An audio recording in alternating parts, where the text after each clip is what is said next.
Punjabi radio USA ਸੁਣ ਰਹੇ ਸਾਰੇ ਹੀ ਮਾਣਯੋਗ ਅਤੇ ਸਤਿਕਾਰਤ ਸਰੋਤਿਆਂ ਨੂੰ ਪੰਜਾਬੀ ਰੇਡੀਓ USA ਦੀ ਟੀਮ ਅਤੇ ਮੇਰੇ ਰਾਜਕਨਵੀਰ ਸਿੰਘ ਵੱਲੋਂ ਆਪ ਜੀ ਨੂੰ ਬਹੁਤ ਪਿਆਰ ਸਤਿਕਾਰ ਸਹਿਤ ਦੋਨੋਂ ਜੋੜ ਕੇ ਨਿੱਘੀ ਜਿਹੀ ਸਤਿ ਸ੍ਰੀ ਅਕਾਲ। ਸਭ ਨੂੰ ਜੀ ਆਇਆਂ ਨੂੰ ਆਖਦੇ ਹਾਂ। ਸਰੋਤਿਓ ਪ੍ਰੋਗਰਾਮ ਦੇ ਵਿੱਚ ਆਪ ਸਭ ਦਾ ਸਵਾਗਤ ਹੈ। ਪ੍ਰੋਗਰਾਮ ਖਬਰ 'ਤੇ ਨਜ਼ਰ ਅਤੇ ਸਾਡੇ ਨਾਲ ਅੱਜ ਦੇ ਸਵੇਰ ਦੇ ਖਬਰ 'ਤੇ ਨਜ਼ਰ ਪ੍ਰੋਗਰਾਮ ਦੇ ਵਿੱਚ ਜੁੜ ਚੁੱਕੇ ਨੇ ਮਿੰਟੂ ਗੁਰੂਸਰੀਆ ਜੀ ਮਲੋਟ ਸਟੂਡੀਓਜ਼ ਤੋਂ।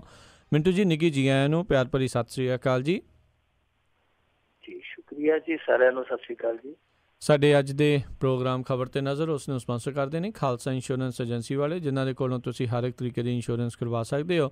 ਇੰਸ਼ੋਰੈਂਸ ਬਾਰੇ ਪਤਾ ਕਰਨ ਲਈ ਕਾਲ ਕਰੋ ਨੰਬਰ 408-272-2500। ਇਸ ਦੇ ਨਾਲ ਕ੍ਰਿਸ਼ਨ ਧਨੋਤਾ ਜੀ ਯੂਬਾ ਸਿਟੀ ਤੋਂ, ਗੁਰਵਿੰਦਰ ਸਿੰਘ ਅਵਤਾਰ ਸਿੰਘ ਚਾਂਦੀ ਆਰਨੋ ਐਕਸਪ੍ਰੈਸ ਵਾਲੇ ਕੋਚੈਲਾ ਤੋਂ, ਅਮਰਜੀਤ ਸਿੰਘ ਦੋਸਾਂਝ ਯੂਬਾ ਸਿਟੀ ਤੋਂ, ਤਾਰਾ ਸਿੰਘ ਜੀ ਸੁੱਚਾ ਸਿੰਘ ਜੀ ਫਰੈਜ਼ਨੋ ਤੋਂ, ਜੱਸੀ ਗਿੱਲ ਪਲੰਬਿੰਗ ਵਾਲੇ, ਲਾਲੀ ਸਿੱਧੂ ਜੀ ਬੇਕਰਸਫੀਲਡ ਤੋਂ, ਪ੍ਰੀਤਮ ਸਿੰਘ ਤਲਵਿੰਦਰ ਸਿੰਘ ਗਿੱਲ ਬੇਕਰਸਫੀਲਡ ਤੋਂ। ਇਹਨਾਂ ਸਾਰਿਆਂ ਦਾ ਬਹੁਤ ਬਹੁਤ ਧੰਨਵਾਦ। ਜੇਕਰ ਤੁਸੀਂ ਜਾਂ ਕੋਈ ਹੋਰ ਕਾਰੋਬਾਰ ਇਸ ਪ੍ਰੋਗਰਾਮ ਨੂੰ ਸਪਾਂਸਰ ਕਰਨਾ ਚਾਹੁੰਦੇ ਹੋ, ਸੰਪਰਕ ਕਰੋ ਨੰਬਰ 408-722-7698 ਦੇ ਉੱਤੇ।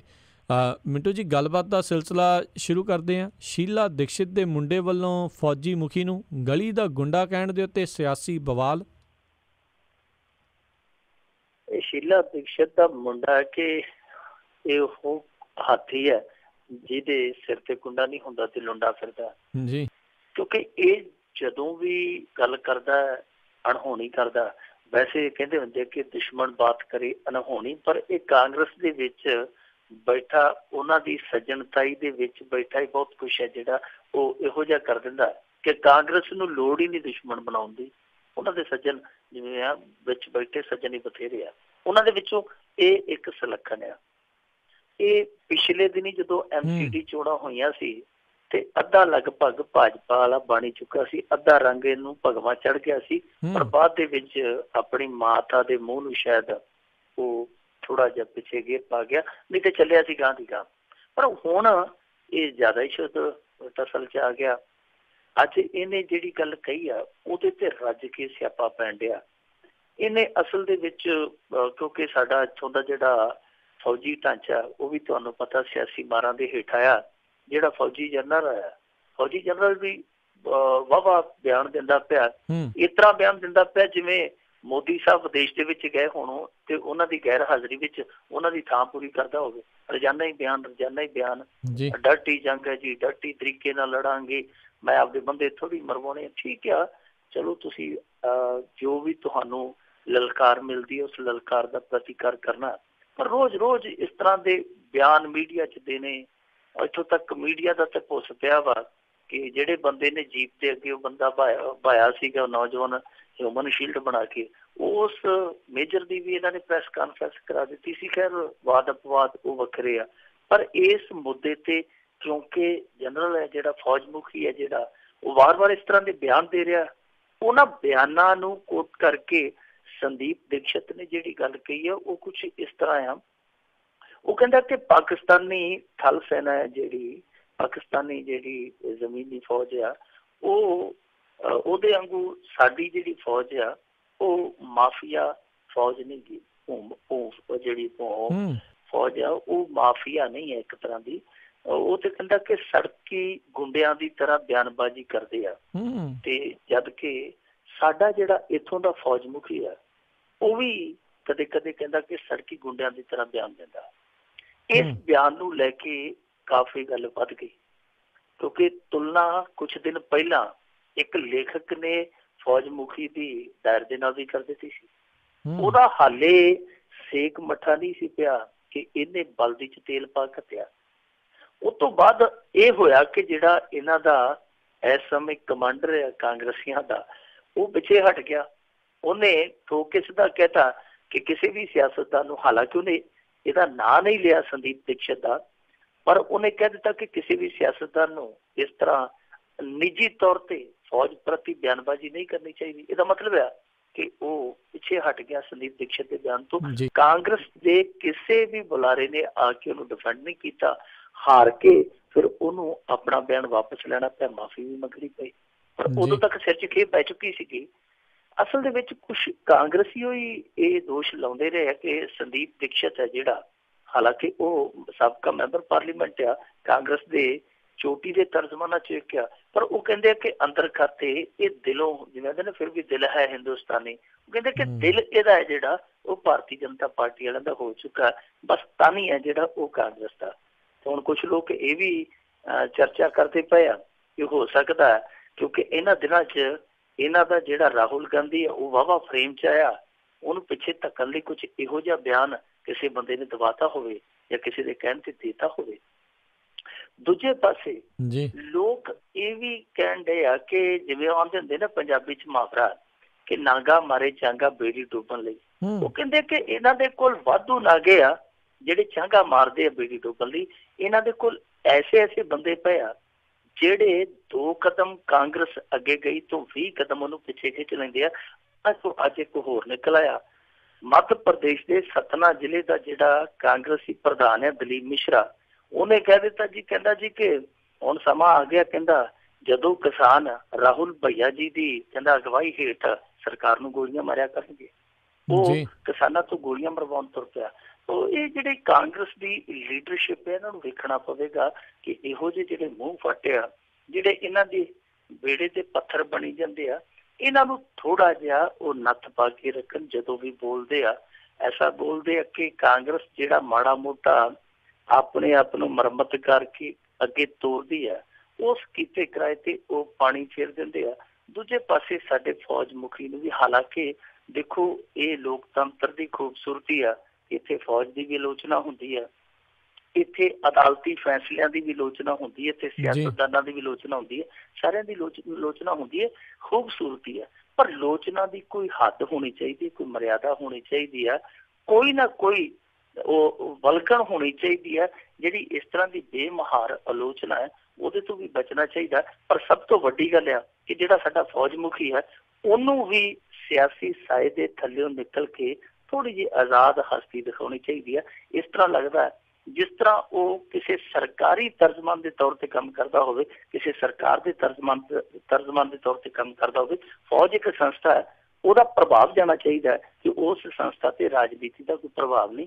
ਇਹ ਹਕੀਕਤ ਆ ਕਿ ਸਾਡੇ ਫੌਜ ਦੇ ਵੱਡੇ ਅਧਿਕਾਰੀਆਂ ਤੇ ਵੈਸੇ ਰਾਜਨੀਤੀ ਦਾ ਪ੍ਰਭਾਵ ਰਹਿੰਦਾ, ਪਰ ਜੇ ਇਸ ਤਰ੍ਹਾਂ ਦੀ ਚੱਲਦੀ ਰਹੀ ਕਾਰਗੁਜ਼ਾਰੀ ਤੇ ਇਸ ਸਿਆਸੀਕਰਨ ਦਾ ਨਾ ਸਿਰਫ ਫੌਜ ਦੇ ਮੋਰਾਲ ਤੇ ਅਸਰ ਪਵੇਗਾ, ਬਲਕਿ ਜਿਹੜੇ ਮੁਹਾਜ਼ਾਂ ਤੇ ਇਹ ਲੜਾਈ ਛੋਈ ਬੈਠੇ ਆ, ਉਹਨਾਂ ਮੁਹਾਜ਼ਾਂ ਤੇ ਵੀ ਇਹਨਾਂ ਦੀ ਸਾਖ ਨੂੰ ਕਿਤੇ ਨਾ ਕਿਤੇ ਵੱਟਾ ਲੱਗੇਗਾ।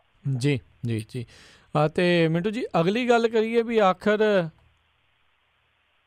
SBI ਨੇ ਮੰਨਿਆ ਕਿ ਨੋਟਬੰਦੀ ਨੇ ਭਾਰਤੀ ਆਰਥਿਕਤਾ ਨੂੰ ਮੱਧਮ ਪਾਇਆ ਹੈ। ਇਹ ਬਹੁਤ ਲੇਟ ਬੋਲੇ ਆ ਰਾਜਕਰਨਵੀਰ ਸਿੰਘ ਜੀ। ਜਦੋਂ ਦੁਨੀਆ ਬੋਲਦੀ ਪਈ ਸੀ, ਜਦੋਂ ਵੱਡੇ ਵੱਡੇ ਆਰਥਿਕ ਮਾਹਰ ਬੋਲਦੇ ਪਏ ਸਨ, ਜਦੋਂ ਲੋਕ ਕਲਪਦੇ ਪਏ ਸਨ, ਲੋਕ ਲਾਈਨਾਂ 'ਚ ਮਰਦੇ ਪਏ ਸਨ, ਉਦੋਂ ਇਹ ਕੋਈ ਨਹੀਂ ਬੋਲੇ।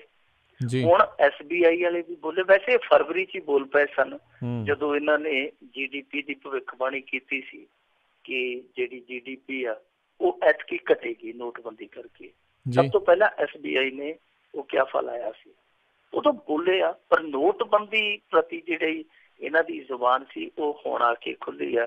ਹੁਣ ਇਹਨਾਂ ਨੇ ਇਸ ਗੱਲ ਨੂੰ ਤਸਲੀਮ ਕੀਤਾ ਵਾ ਕਿ ਜਿਹੜੀ ਨੋਟਬੰਦੀ ਸੀ ਉਹ ਭਾਰਤ ਦੀ ਅਰਥ ਵਿਵਸਥਾ ਨੂੰ ਇੱਕ ਬ੍ਰੇਕ ਲਾ ਗਈ ਆ। ਬ੍ਰੇਕ ਤੋਂ ਭਾਵ ਕਿ ਉਹਨੂੰ ਸਲੋ ਕਰ ਗਈ ਆ। ਜਿਹੜੀ ਬੜੀ ਸਰਪਟ ਦੌੜਦੀ ਪਈ ਸੀਗੀ, ਉਹਨੂੰ ਕਿਤੇ ਨਾ ਕਿਤੇ ਉਸ ਰਫਤਾਰ ਨੂੰ ਬ੍ਰੇਕ ਪਈ ਆ। ਔਰ ਬ੍ਰੇਕ ਦਾ ਜਿਹੜਾ ਅਸਰ ਆ, ਉਸ ਰਫਤਾਰ ਨੂੰ ਜਿਹੜੀ ਗਤੀ ਬਹੁਤ ਘਟਾ ਦਿੱਤੀ ਗਈ ਹੈ ਨੋਟਬੰਦੀ ਵੱਲੋਂ, ਉਸ ਰਫਤਾਰ ਨੂੰ ਇਸ ਬ੍ਰੇਕ ਦਾ ਕਾਫੀ ਲੰਮੇ ਸਮੇਂ ਤੱਕ ਅਸਰ ਰਹੇਗਾ। ਇਹਦਾ ਮਤਲਬ ਆ ਕਿ ਨੋਟਬੰਦੀ ਨੇ ਸਾਡੇ ਅਰਥਚਾਰੇ ਤੇ ਬਹੁਤ ਗਹਿਰੀ ਸੱਟ ਮਾਰੀ ਆ। ਲੋਕ ਕਹਿੰਦੇ ਸਨ, ਮਨਮੋਹਨ ਸਿੰਘ ਬੋਲਿਆ, ਜਦੋਂ ਮਨਮੋਹਨ ਸਿੰਘ ਬੋਲਿਆ ਸੀ ਕਿ GDP 2% ਡਿੱਗ ਪੈਣੀ, ਹਾਲਾਂਕਿ GDP 2% ਹੀ ਡਿੱਗੀ ਆ। ਇਹਨਾਂ ਨੇ ਹੀਰਾਫੇਰੀ ਕਰਕੇ 1% ਚਲੋ ਖਾ ਲਿਆ, ਉਹ ਵੱਖਰੀ ਗੱਲ ਆ। ਪਰ ਮਨਮੋਹਨ ਸਿੰਘ ਦਾ ਮਜ਼ਾਕ ਉਡਾਇਆ ਸੀ ਨਰਿੰਦਰ ਮੋਦੀ ਨੇ ਕਿ ਜੀ ਇਹ ਜਿਹੜੇ ਵੱਡੇ ਵੱਡੇ ਹੈਵਾਰਡ ਦੇ ਪੜ੍ਹੇ ਆ ਉਹ ਇਸ ਤਰ੍ਹਾਂ ਕਰਦੇ ਆ, ਉਸ ਤਰ੍ਹਾਂ ਕਰਦੇ, ਜਾਨੀ ਮਜ਼ਾਕ ਉਡਾਇਆ ਗਿਆ ਸੀਗਾ। ਪਰ ਅੱਜ ਦੇਖੋ ਕਿ ਉਹ ਸਾਰੀਆਂ ਭਵਿੱਖਬਾਣੀਆਂ ਉਹ ਲੋਕਾਂ ਦੀਆਂ ਕਿਆਸਾਂ ਰਹੀਆਂ, ਇਹ ਆਪ ਹੀ ਤਸਲੀਮ ਕਰੀ ਜਾਂਦੇ ਕਿ ਹਾਂਜੀ ਉਹ ਠੀਕ ਸਨ ਲੋਕ। ਔਰ ਸਧਾਰਨ ਤੋਂ ਸਧਾਰਨ ਬੰਦਾ ਵੀ ਅੱਜ ਕਹਿ ਸਕਦਾ ਕਿ ਮੈਂ ਅਰਥ ਸ਼ਾਸਤਰੀ ਹਾਂ। ਕਿਉਂਕਿ ਸਧਾਰਨ ਤੋਂ ਸਧਾਰਨ ਬੰਦੇ ਨੇ ਆਖ ਦਿੱਤਾ ਸੀ ਕਿ ਇਸ ਨੋਟਬੰਦੀ ਦਾ ਭਾਰਤੀ ਅਰਥਚਾਰੇ ਤੇ ਬਹੁਤ ਬੁਰਾ ਅਸਰ ਪਵੇਗਾ। ਜੇ ਨਹੀਂ ਮੰਨਦਾ ਸੀ ਤੇ ਸਾਡਾ ਪ੍ਰਧਾਨ ਮੰਤਰੀ ਨਹੀਂ ਸੀ ਮੰਨਦਾ, ਔਰ ਉਹ ਤੇ ਕਹਿੰਦਾ ਸੀ ਕਿ ਜਿਹੜਾ ਕੁਝ ਮੈਂ ਕਰ ਦਿੱਤਾ ਉਹ ਕਿਸੇ ਦੀ ਸਮਝ ਹੀ ਨਹੀਂ ਆ ਰਿਹਾ। ਇੱਥੇ ਪੱਤਰਕਾਰ ਇੱਕ ਬਹੁਤ ਵੱਡਾ ਵਿਨੋਦ ਦੂਆ, ਉਹ ਕਹਿੰਦਾ ਸੀ ਵਾਕਿਆ ਮੋਦੀ ਸਾਹਿਬ ਕਿਸੇ ਨੂੰ ਸਮਝ ਨਹੀਂ ਆਇਆ, ਕਿਸੇ ਨੂੰ ਵੀ ਸਮਝ ਨਹੀਂ ਆਇਆ ਤੁਸੀਂ ਕਰ ਕੀ ਦਿੱਤਾ। ਉਹ ਕਹਿੰਦਾ ਕਿ ਸਾਨੂੰ ਤਾਂ ਇਹ ਵੀ ਉਮੀਦ ਆ ਕਿ ਸ਼ਾਇਦ ਤੁਹਾਨੂੰ ਵੀ ਸਮਝ ਨਹੀਂ ਆਇਆ ਕਿ ਤੁਸੀਂ ਆਪ ਕੀ ਕਰ ਦਿੱਤਾ। ਵਾਕਿਆ ਦੀ ਗੱਲ ਸਹੀ ਆ। ਇਹਨਾਂ ਨੂੰ ਹਾਲੇ ਤੱਕ ਵੀ ਨਹੀਂ ਪਤਾ ਲੱਗਦਾ ਪਿਆ ਕਿ ਇਹਨਾਂ ਨੇ ਆਪ ਕੀ ਕਰ ਦਿੱਤਾ। ਦੇਖੋ ਰਾਜ ਕਰਨਵੀਰ ਸਿੰਘ ਜੀ, ਜਦੋਂ 2008 ਦੇ ਵਿੱਚ ਸੰਸਾਰਕ ਮੰਦੀ ਆਈ ਹੈ ਜਿਹਦੇ ਚ ਅਮਰੀਕਾ ਵੀ ਡੁੱਬਿਆ, ਭਾਰਤ ਬਚ ਗਿਆ ਸੀ। ਭਾਰਤ ਕਿਉਂ ਬਚ ਗਿਆ? ਇਹਦਾ ਜਿਹੜਾ ਅਨਆਰਗੇਨਾਈਜ਼ਡ ਸੈਕਟਰ ਆ, ਜਿਹਨੂੰ ਆਪਾਂ ਗੈਰ ਸੰਗਠਿਤ ਸੰਗਠਨ ਕਹਿ ਦਿੰਦੇ ਆ, ਗੈਰ ਸੰਗਠਿਤ ਸੈਕਟਰ ਕਹਿ ਦਿੰਦੇ ਆ, ਉਸ ਗੈਰ ਸੰਗਠਿਤ ਸੈਕਟਰ ਨੇ ਭਾਰਤ ਦੀ ਅਰਥ ਵਿਵਸਥਾ ਨੂੰ ਡੁੱਬਣ ਤੋਂ ਬਚਾ ਲਿਆ ਸੀ। ਕਿਉਂਕਿ ਇੱਥੋਂ ਦੀ ਇਕੋਨਮੀ 70% ਜਿਹੜਾ ਗੈਰ ਸੰਗਠਿਤ ਸੈਕਟਰ ਆ ਉਹਦੇ ਤੇ ਨਿਰਭਰ ਕਰਦੀ ਹੈ। ਉਹਦੇ ਚ ਕੌਣ ਆ? ਅਖਬਾਰ ਸੁੱਟਣ ਵਾਲਾ ਵੀ ਆ, ਉਹਦੇ ਚ ਠੇਲਾ ਲਾਉਣ ਵਾਲਾ ਵੀ ਆ, ਉਹਦੇ ਚ ਦੁੱਧੀ ਵੀ ਆ, ਉਹਦੇ ਚ ਸਬਜ਼ੀ ਵੇਚਣ ਵਾਲਾ ਵੀ ਹੈ। ਸੋ ਇਸ ਅਰਥਚਾਰੇ ਦੇ ਵਿੱਚ ਜਿਨ੍ਹਾਂ ਲੋਕਾਂ ਦਾ ਬਹੁਤ ਵੱਡਾ ਯੋਗਦਾਨ ਸੀ, ਨੋਟਬੰਦੀ ਨੇ ਸਭ ਤੋਂ ਜ਼ਿਆਦਾ ਸੱਟ ਉਹਨਾਂ ਨੂੰ ਮਾਰੀ। ਜਿਹੜੇ ਛੋਟੇ ਇਸ ਤਰ੍ਹਾਂ ਦੇ ਗੈਰ ਸੰਗਠਿਤ ਕਾਰੋਬਾਰ ਦੇ ਵਿੱਚ ਲੱਗੇ ਹੋਏ, ਉਸ ਜੋ ਕੰਮ ਕਰਦੇ ਸਨ, ਸਭ ਤੋਂ ਜ਼ਿਆਦਾ ਬੇਰੁਜ਼ਗਾਰੀ ਉਹਨਾਂ ਦੇ ਸਿਰ ਪਈ, ਕਿਉਂਕਿ ਬਹੁਤ ਸਾਰਾ ਰੁਜ਼ਗਾਰ ਹੈ ਜਿਹੜਾ ਗੈਰ ਸੰਗਠਿਤ ਸੈਕਟਰ ਦੇ ਵਿੱਚੋਂ ਖੋਇਆ ਗਿਆ। ਹੁਣ ਜਦੋਂ ਇੰਨਾ ਸਾਰਾ ਕੁਛ ਪ੍ਰਵਾਨ ਹੋ ਚੁੱਕਾ, ਤਸਲੀਮ ਹੋ ਚੁੱਕਾ ਕਿ ਇਹ ਸਭ ਕੁਛ ਹੋਇਆ, ਹੁਣ ਤੇ ਪ੍ਰਧਾਨ ਮੰਤਰੀ ਜਿਹੜਾ ਆਪਣੇ ਆਪ ਨੂੰ ਕਹਿੰਦਾ ਕਿ ਮੈਨੂੰ ਪ੍ਰਧਾਨ ਮੰਤਰੀ ਨਾ ਕਹੋ, ਪ੍ਰਧਾਨ ਸੇਵਕ ਕਹੋ, ਹੁਣ ਉਸ ਪ੍ਰਧਾਨ ਸੇਵਕ ਨੂੰ ਵੀ ਇਹ ਗੱਲ ਮੰਨ ਲੈਣੀ ਚਾਹੀਦੀ ਹੈ ਕਿ ਨੋਟਬੰਦੀ 'ਚ ਜੋ ਕੁਝ ਹੋਇਆ ਉਹ ਪ੍ਰਧਾਨ ਮੰਤਰੀ ਨੂੰ ਵੀ ਸਮਝ ਨਹੀਂ ਲੱਗਾ। ਪਰ ਇਹਦੇ 'ਚੋਂ ਕੀ ਗਵਾਇਆ ਉਹ ਤੇ ਲੋਕਾਂ ਨੂੰ ਹੁਣ ਥੋੜਾ ਥੋੜਾ ਪਤਾ ਲੱਗ ਹੀ ਗਿਆ, ਚਾਨਣ ਹੋ ਹੀ ਗਿਆ। ਪਾਇਆ ਕੀ ਹੈ ਉਹਦੇ ਬਾਰੇ ਵੀ ਚਾਨਣਾ ਪਾਉਣਾ ਚਾਹੀਦਾ ਕਿ ਇੰਨਾ ਕੁਛ ਗਵਾ ਕੇ ਅਸੀਂ ਹਾਸਲ ਕੀ ਕੀਤਾ। ਪਰ ਆ ਜਿਹੜੇ SBI ਵਰਗੇ ਇਸ ਤਰ੍ਹਾਂ ਦੇ ਅਰਥਚਾਰੇ ਨਾਲ ਜੁੜੇ ਵੱਡੇ ਸੰਸਥਾਨ ਆ, ਇਹਨਾਂ ਨੂੰ ਵੀ ਚਾਹੀਦਾ ਥੋੜਾ ਜਿਹਾ ਅਕਲ ਨੂੰ ਹੱਥ ਮਾਰਨ। ਜੇ ਇਸ ਤਰ੍ਹਾਂ ਦੀ ਕੋਈ ਕੁਨੀਤੀ ਖੇਡੀ ਜਾਂਦੀ ਹੈ ਤੇ ਉਹਦਾ ਵਿਰੋਧ ਹੁਣੇ ਹੀ ਹੋਣਾ ਚਾਹੀਦਾ। ਜਿਸ ਸਮੇਂ ਉਹ ਕੁਨੀਤੀ ਲਾਗੂ ਕੀਤੀ ਜਾਂਦੀ ਹੈ, ਜਦੋਂ ਸੱਪ ਲੰਘ ਗਿਆ ਫਿਰ ਲੀਕਾਂ ਤੇ ਸੋਟੇ ਮਾਰਨ ਦਾ ਕੀ ਫਾਇਦਾ। ਕਿਸੇ ਨੇ ਆਖਿਆ ਜੇ ਲੋੜੇ ਪੱਤ ਆਪਣੀ ਛੱਡ ਬੁਰੇ ਦਾ ਸਾਥ।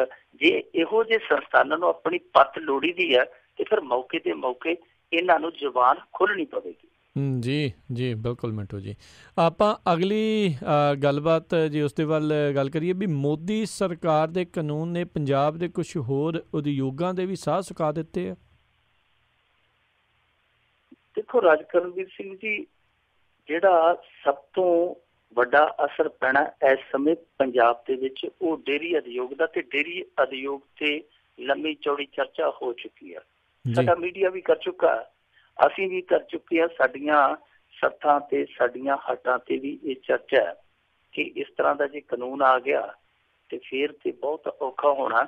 ਲੋਕ ਤੇ ਇਹ ਵੀ ਚਰਚਾ ਕਰਦੇ ਆ, ਚੁੰਝ ਚਰਚਾ ਕਰਦੇ ਆਪਸ ਦੇ ਵਿੱਚ ਕਿ ਜੇ ਗਵਾਂਢੀ ਦੇ ਨਾਲ ਕਿਤੇ ਵਿਗਾੜ ਲਈ ਤੇ ਉਸ ਸਮੇਂ ਜਦੋਂ ਜੂੜ ਪਾ ਕੇ ਗਾਂ ਚੋਂਦੇ ਹੋਏ ਗਵਾਂਢੀਆਂ ਦੇ ਮੁੰਡੇ ਨੇ ਕਿਤੇ ਕੰਧ ਤੋਂ ਖਲੋ ਕੇ, ਕੰਧੋਲੀ ਤੋਂ ਖਲੋ ਕੇ ਫੋਟੋ ਕਲਿੱਕ ਕਰ ਲਈ, ਇਹਨਾਂ ਨੇ ਜੂੜ ਪਾਇਆ ਤੇ ਫਿਰ ਜੂੜ ਗਾਂ ਦਾ ਤੇ ਖੁੱਲ ਜਾਣਾ, ਜੂੜ ਸਾਡੇ ਪੈਰਾਂ ਨੂੰ ਪੈ ਜਾਣਾ। ਲੋਕ ਤੇ ਇੱਥੋਂ ਤੱਕ ਵੀ ਸੋਚਦੇ ਆ, ਉਹ ਗਾਂ ਨਾਲ ਜੁੜਿਆ ਮਸਲਾ। ਇਸ ਤੋਂ ਅੱਗੇ ਵੀ ਕੁਛ ਉਦਯੋਗ ਆ ਜਿਹੜੇ ਇਸ ਮਾਰ ਹੇਠ ਬਿਲਕੁਲ ਆ ਜਾਣਗੇ। ਉਹ ਕਿਹੜੇ ਆ? ਦੇਖੋ, ਸਭ ਤੋਂ ਪਹਿਲਾਂ ਜੇ ਗੱਲ ਕਰੀਏ ਕਿ ਇੱਕ ਫੈਸਲਾ ਇਹਨਾਂ ਦਾ ਇਸ ਕਾਨੂੰਨ ਦੇ ਤਹਿਤ ਇਹ ਆ ਕਿ ਜਿਹੜੀਆਂ ਅੰਤਰਰਾਜੀ ਸਰਹੱਦਾਂ ਨੇ ਉਹਦੇ 25 ਕਿਲੋਮੀਟਰ ਦਾਇਰੇ ਦੇ ਵਿੱਚ ਪਸ਼ੂ ਮੰਡੀਆਂ ਨਹੀਂ ਲੱਗ ਸਕਦੀਆਂ। ਇਹਦਾ ਮਤਲਬ ਇਹ ਆ ਕਿ ਜਦੋਂ ਤੁਸੀਂ ਚੰਡੀਗੜ੍ਹ ਤੋਂ ਹੇਠਾਂ ਨੂੰ ਤੁਰੋਗੇ, ਚੰਡੀਗੜ੍ਹ ਤੋਂ ਲਾ ਲਓ ਜ਼ੀਰਕਪੁਰ, ਬਨੂੜ, ਰਾਜਪੁਰ, ਪਟਿਆਲਾ, ਸੰਗਰੂਰ, ਮਾਨਸਾ, ਬਠਿੰਡਾ ਔਰ ਸਿੱਧਾ ਤੁਸੀਂ ਤੁਰੇ ਆਓਗੇ ਤੇ ਆ ਕੇ ਮੁੱਕ ਜਾਓਗੇ ਡੱਬ ਵਾਲੀ ਮੰਡੀ, ਜਿਹੜਾ ਕਿ ਪ੍ਰਕਾਸ਼ ਸਿੰਘ ਬਾਦਲ ਦੇ ਪਿੰਡ ਤੋਂ 20 ਕਿਲੋਮੀਟਰ ਉੱਤੇ ਆ। ਉੱਥੇ ਆ ਕੇ ਪੰਜਾਬ ਖਤਮ ਹੋ ਜਾਂਦਾ। ਏਡੀ ਵੱਡੀ ਪੱਟੀ ਤੇ ਤੁਸੀਂ ਆਪ ਅੰਦਾਜ਼ਾ ਲਾ ਲਓ ਕਿ ਕਿੰਨੀਆਂ ਪਸ਼ੂ ਮੰਡੀਆਂ ਹੋਣਗੀਆਂ, ਉਹ ਠੱਪ ਹੋ ਗਈਆਂ। ਔਰ ਇਹਨਾਂ ਦੇ ਵਿੱਚ ਇੱਕ ਐਸੀ ਮੰਡੀ ਵੀ ਮੈਂ ਵੇਖੀ ਆ ਜਿਹਦੇ ਤੇ ਸੁਖਬੀਰ ਸਿੰਘ ਬਾਦਲ ਹੋਰਾਂ ਨੇ ਬੜੇ ਸ਼ੌਂਕ ਨਾਲ ਖਰਚਾ ਕੀਤਾ ਸੀ, ਕਰੋੜਾਂ ਰੁਪਈਆ। ਉਹ ਹੈ ਕਿੱਲਿਆਂ ਵਾਲੀ ਮੰਡੀ। ਔਰ ਇਸ ਇਲਾਕੇ ਦੀ ਮਾਲਵੇ ਦੀ ਉਹ ਮੇਰੇ ਖਿਆਲ ਦੇ ਨਾਲ ਸਭ ਤੋਂ ਵੱਡੀ ਮੰਡੀ ਹੈ ਜਗਰਾਉਂ ਤੋਂ ਬਾਅਦ। ਜਗਰਾਉਂ ਵੀ ਬਹੁਤ ਵੱਡੀ ਮੰਡੀ ਹੈ ਪਸ਼ੂਆਂ ਦੀ। ਉਹ ਬਿਲਕੁਲ ਬਾਰਡਰ ਤੇ ਆ, ਹਰਿਆਣੇ ਦੇ ਬਾਰਡਰ ਤੇ ਉਹ ਬੰਦ ਹੋ ਜਾਏਗੀ। ਦੂਸਰੀ ਗੱਲ, ਕਿਉਂਕਿ ਇਹਨਾਂ ਤੋਂ ਮਾਲੀਆ ਬਹੁਤ ਆਉਂਦਾ, ਮੈਂ ਇਸ ਕਰਕੇ ਇਹਨਾਂ ਦੀ ਗੱਲ ਕਰਦਾ ਪਿਆ। ਪਸ਼ੂ ਮੇਲਿਆਂ ਤੋਂ ਔਰ ਪਸ਼ੂ ਮੰਡੀਆਂ ਤੋਂ ਬਹੁਤ ਸਾਰਾ ਮਾਲੀਆ ਸਰਕਾਰ ਨੂੰ ਮਿਲਦਾ, ਸੋ ਬਹੁਤ ਸਾਰਾ ਮਾਲੀਆ ਪ੍ਰਭਾਵਿਤ ਹੋਏਗਾ। ਬਹੁਤ ਸਾਰਾ ਮੈਂ ਇਸ ਕਰਕੇ ਕਹਿਣਾ ਕਿ ਜਿਹੜੀਆਂ ਇਹ ਦਾਇਰੇ ਵਾਲੀਆਂ 25 ਕਿਲੋਮੀਟਰ ਦਾਇਰੇ ਵਾਲੀਆਂ ਇਹ ਪਸ਼ੂ ਮੰਡੀਆਂ ਤੇ ਬੰਦ ਹੋਣੀਆਂ ਹੀ ਹੋਣੀਆਂ, ਜਿਹੜੀਆਂ ਪੰਜਾਬ ਦੇ ਮੱਧ 'ਚ ਹੋਣਗੀਆਂ, ਪੰਜਾਬ ਦੇ ਵਿੱਚ ਵਿਚਾਲੇ ਹੋਣਗੀਆਂ, ਕਿਉਂਕਿ ਇਹਨਾਂ ਦੀ ਇੱਕ ਸ਼ਰਤ ਆ ਕਿ ਜੇ ਤੁਸੀਂ ਪਸ਼ੂ ਮੰਡੀਆਂ ਤੱਕ ਲਿਜਾਣਾ ਤੇ ਤੁਹਾਨੂੰ 25 ਥਾਈਂ ਰਜਿਸਟ੍ਰੇਸ਼ਨ ਕਰਾਉਣੀ ਪਏਗੀ ਜਾਂ ਡਾਕੂਮੈਂਟਸ ਕਲੀਅਰ ਕਰਕੇ ਲੈਣੇ ਪੈਣਗੇ 5 ਥਾਵਾਂ ਤੋਂ। ਆਮਦ ਵੀ ਘਟੇਗੀ ਮੰਡੀਆਂ 'ਚ। ਹੁਣ ਜਿਹੜੀਆਂ ਮੰਡੀਆਂ 'ਚ ਆਮਦ ਘਟੇਗੀ ਉਹਦਾ ਅਸਰ ਗਾਂ ਕਿੱਥੇ ਪੈਣਾ? ਪੰਜਾਬ ਦੇ ਵਿੱਚ ਰਾਜ ਕਰਨਵੀਰ ਸਿੰਘ ਜੀ 5 ਵੱਡੇ ਮੀਟ ਪਲਾਂਟ ਆ, 5 ਦੇ 5 ਆ ਜਿਹੜੇ ਉਹ ਹੈਗੇ ਨੇ ਮੇਰੇ ਖਿਆਲ ਦੇ ਨਾਲ ਬਸੀ, ਜਿਹੜੀ ਬਸੀ ਸਰਹੰਦ ਬਸੀ ਹੈ ਜੀ, ਉਹ ਸਬ ਡਿਵੀਜ਼ਨ ਦੇ ਵਿੱਚ। ਉਹਨਾਂ 5 ਮੀਟ ਪਲਾਂਟਾਂ ਦੇ ਵਿੱਚ 10,000 ਕੰਮ ਕਰਦਾ ਤੇ ਸਿੱਧੇ ਜਾਂ ਅਸਿੱਧੇ ਤੌਰ ਤੇ 25,000 ਜੀ ਦੀ ਉਹ ਰੋਜੀ ਰੋਟੀ ਦਾ ਮਸਲਾ ਹੈ। ਹੁਣ ਉੱਥੇ ਵੀ ਦੇਖ ਲਓ, ਕਿਉਂਕਿ ਜਿਹੜੀ ਉਹਨਾਂ ਦੀ ਮੰਗ ਆ, ਉਹਨਾਂ ਦੀ ਜਿਹੜੀ ਪੂਰਤੀ ਹੁੰਦੀ ਹੈ ਮੰਗ ਦੀ, ਉਹ ਬਹੁਤੀ ਜ਼ਿਆਦਾ ਹੁੰਦੀ ਹੈ ਪਸ਼ੂ ਮੰਡੀਆਂ ਚੋਂ ਸਪਲਾਈ ਦੇ ਥਰੂ। ਹੁਣ ਜਦੋਂ ਪਸ਼ੂ ਮੰਡੀਆਂ ਦੇ ਵਿੱਚ ਇਸ ਗੱਲ ਤੇ ਬੈਨ ਹੀ ਲੱਗ ਗਿਆ ਕਿ ਸਲੌਟਰਿੰਗ ਵਾਸਤੇ ਜਾਂ ਜਿਹੜੀ ਧਰਮ ਕਰਮ ਦੇ ਨਾਮ ਤੇ ਬਲੀ ਦਿੱਤੀ ਜਾਂਦੀ, ਇਹਦੇ ਵਾਸਤੇ ਪਸ਼ੂ ਨਹੀਂ ਖਰੀਦਿਆ ਜਾ ਸਕਦਾ, ਸੋ ਉਹਨਾਂ ਦੀ ਸਪਲਾਈ ਬੰਦ ਹੋ ਗਈ, ਉਹ ਵੀ ਠੱਪ। ਹੁਣ ਤੀਜਾ ਇੱਕ ਹੋਰ ਉਦਯੋਗ ਹੈ ਪੰਜਾਬ ਦੇ ਵਿੱਚ, ਉਹ ਉਦਯੋਗ ਹੈ ਚਮੜੇ ਦਾ। ਚਮੜੇ ਦਾ ਉਦਯੋਗ ਹੈਗਾ ਆ ਜਲੰਧਰ ਦੇ ਵਿੱਚ। ਜਿਹੜੇ ਲੋਕ ਜਲੰਧਰ ਨੂੰ ਚੰਗੀ ਤਰ੍ਹਾਂ ਜਾਣਦੇ ਆ ਉਹਨਾਂ ਦੇ ਜ਼ਹਿਨ 'ਚ ਫਟ ਆ ਜਾਏਗਾ ਬੂਟਾ ਮੰਡੀ, ਬੂਟਾ ਮੰਡੀ ਇਲਾਕਾ ਉਹਨੂੰ ਕਹਿ ਦਿੰਦੇ ਆ। ਉਹਦੇ 'ਚ ਘੱਟੋ ਘੱਟ 25 ਕਾਰਖਾਨੇ ਆ ਜਿਨ੍ਹਾਂ ਦਾ ਮੋਦੀ ਸਰਕਾਰ ਦੀ ਹੋਂਦ 'ਚ ਆਉਣ ਤੋਂ ਪਹਿਲਾਂ 800 ਕਰੋੜ ਸਾਲਾਨਾ ਦਾ ਕਾਰੋਬਾਰ ਸੀ, ਕਿਉਂਕਿ ਗਊ ਰਾਖਿਆਂ ਨੇ ਫਿਰ ਉਸ ਤੋਂ ਬਾਅਦ ਆਪਣਾ ਭੁਜਬਲ ਦਿਖਾਇਆ, ਬਾਵਾਂ ਦਾ ਜ਼ੋਰ ਦਿਖਾਇਆ, ਉਹ ਜਿਹੜਾ ਕਾਰੋਬਾਰ ਸੀ ਉਹ ਘਟ ਕੇ ਅੱਧਾ ਪਚੱਧਾ ਰਹਿ ਗਿਆ। ਹੁਣ ਜਿਹੜਾ ਅੱਧਾ ਪਚੱਧਾ ਰਹਿ ਗਿਆ, ਉਹ ਕਹਿੰਦੇ ਕਿ ਦੇਖੋ ਜੇਕਰ ਕੁਦਰਤੀ ਮੌਤ ਮਰਦਾ ਪਸ਼ੂ ਤੇ ਉਹਦਾ ਚਮੜਾ ਜਿਹੜਾ ਉਹ ਇੰਨਾ ਜ਼ਿਆਦਾ ਮਿਆਰੀ ਨਹੀਂ ਹੁੰਦਾ। ਜਿਹੜਾ ਪਸ਼ੂ ਮਾਰਿਆ ਜਾਂਦਾ, ਮਸਲਨ ਜਿਹੜਾ ਵੱਢਿਆ ਜਾਂਦਾ ਬੁੱਚੜਖਾਨਿਆਂ 'ਚ ਜਾਂ ਮੀਟ ਪਲਾਂਟਾਂ 'ਚ, ਉਹਦਾ ਚਮੜਾ ਜਿਹੜਾ ਉਹ ਉੱਚ ਮਿਆਰੀ ਹੁੰਦਾ।